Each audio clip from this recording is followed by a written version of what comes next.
হকাররা কি বলছে নাকি যে রেলের ওই জমিটা ওই টুকরোটা আমার নামে লিখে দিন? বলেনি তো। হকাররা কি একবারও বলেছে এই জমিটার মালিক আমি, এই দোকানটার মালিক আমি? হকাররা কি বলছে যে এই জমিটা ভাই আমি রেলকে দিচ্ছি, আমাকে পয়সা দাও তার বিনিময়ে? তা তো বলেনি। রেল বস্তিতে যারা থাকেন, রেলের জমিতে বাজারে যারা দোকান দিয়েছেন, রেলের হকার যারা আছেন, তাদের একটাই কথা, সৎ পথে উপার্জন করতে চাই। এখানে বসে করছিলাম, আমাদেরকে যদি তুলে দিতে চান তাহলে কোথায় তুলে দেবেন আগে বলুন, তারপরে আমাদেরকে তুলুন। আর যদি আমাদেরকে তুলে দেন আর যদি দায়িত্ব নেন, তার মানে সরকার গরিবের সরকার নয়। আপনি আমার থেকে বুমটা এদিক থেকে সরিয়ে নিয়ে গিয়ে আর ওদিকে দেখান। ওই যে দেখুন, এখানে রেলের জমিতেই প্রভুজি বিরাট কাউন্টার করেছে। তো প্রভুজিও তো হকার, মানে বড়লোক হকার চলবে, 20 টাকার বাদামওয়ালা হকার চলবে না। নমস্কার। এই যে মীনাক্ষী ম্যাডাম যে কথাগুলো বলছে, আমি মীনাক্ষী ম্যাডামকে একটা প্রশ্ন করতে চাই।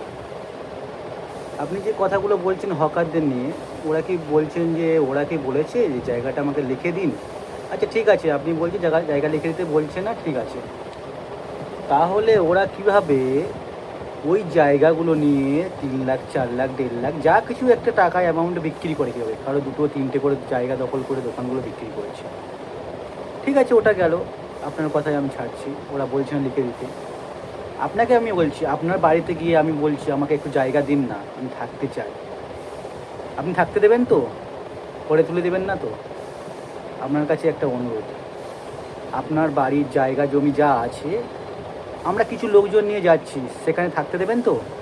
আপনি কোনো বাধা দেবেন না বা কিছু বলবেন না তো?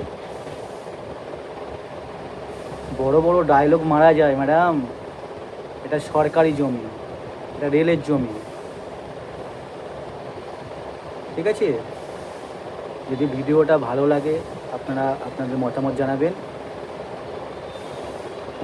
নমস্কার।